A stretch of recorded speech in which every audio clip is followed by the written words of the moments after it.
शंकर भगवान की जय। सूत जी ने कहा कि सौनकादिक ऋषियों, ब्रह्मा जी द्वारा इस कथा को सुनकर नारद जी को अत्यंत आश्चर्य हो गया। अस्तुतः उन्होंने हाथ जोड़कर प्रार्थना करते हुए इस प्रकार कहा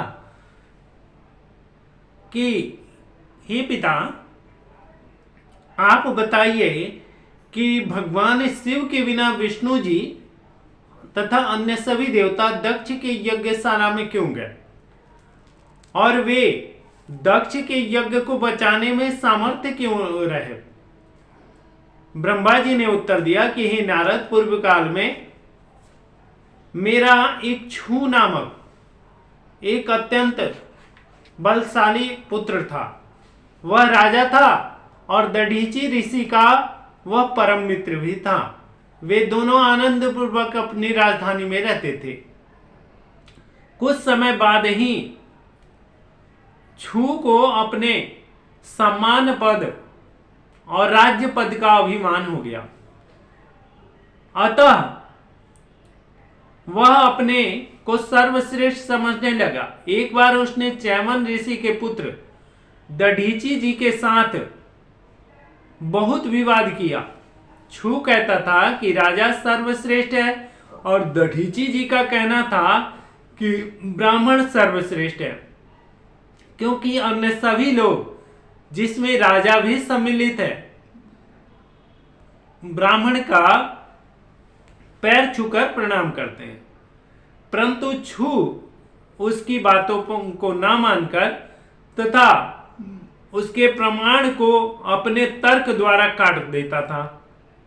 यह कहता था कि देखो, आठों दिक्पाल जो राजा है उनमें प्रजापति तथा ईश्वर कहा जाता है, और सब लोग जिनमें ब्राह्मण भी सम्मिलित है उनका पूजन तथा सम्मान करता है। इसलिए तुम्हें भी उचित है कि तुम हमारी पूजा करो। हे नारद, छू की इस बात को सुनकर दधीचि जी ने अपने बाएं हाथ से उसके मस्तक पर एक थप्पड़ मारा। ब्राह्मण की श्रेष्ठता को प्रमाणित कर दिखलाया।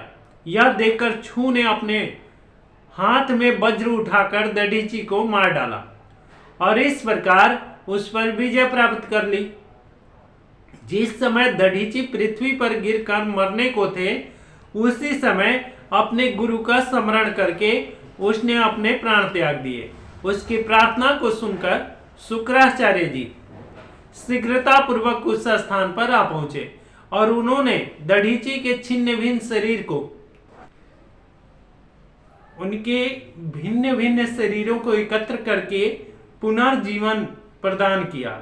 इस प्रकार जीवन दान कर आरोग्यता को प्राप्त कर दिया। दधीचि जी ने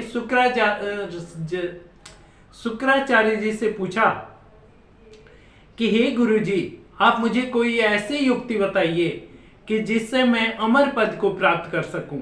इस पर शुक्राचार्य जी बोले कि हे दधीचि, अगर तुम्हें अमर पद प्राप्त करना है तो भगवान शिव की आराधना करनी पड़ेगी, क्योंकि वही एक देवता हैं जो तुम्हें अमर पद की प्राप्ति करा सकते हैं। ब्रह्मा और शिव, ब्रह्मा विष्णु आदि सभी देवता उन शिव जी के चरणों की सेवा करते हैं। उन्हीं की सेवा द्वारा मैंने संजीवनी मंत्र को प्राप्त किया है। उनका नाम मृत्युंजय नामक तीनों लोकों में प्रसिद्ध है। उनकी कृपा प्राप्त करके बाणासुर अमर हो गया और वह सब राजाओं का मुनियों में, ब्राह्मणों में श्रेष्ठ बन गया। शिवपुरी में निवास करता है।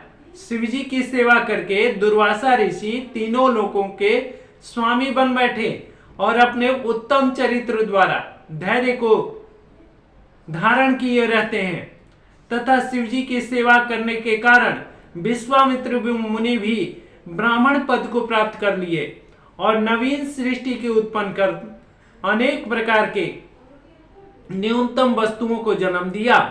ब्रह्मा जी दिन रात शिव जी की सेवा में ही संलग्न रहते हैं तथा उन्हीं की आराधना करके मार्कंडेय ऋषि कल्प आने तक भी समाप्त नहीं होते और जीवित बने रहते हैं। हे दधीचि, इंद्र ने शिवजी की सेवा द्वारा वह शक्ति प्राप्त कर ली तथा उनका शत्रु किसी भी प्रकार जीवित नहीं बच सकता। भगवान विष्णु जी भी शिव जी की अन्य सेवक हैं। जगदम्बा आदि शक्ति भगवान शिव जी की दिन रात सेवा किया करती हैं और तीनों लोकों की स्वामिनी बन बैठी हैं।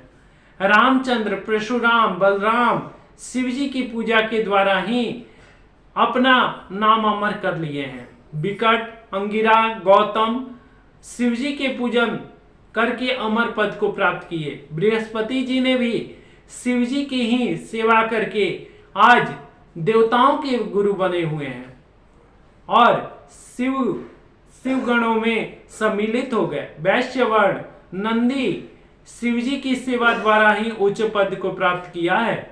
महाकाल में पूर्व जन्म में अक्सर वेद के विरुद्ध कार्य किया करते थे, परंतु शिव जी की सेवा करने के कारण उन्होंने मुक्ति पद को प्राप्त कर लिया।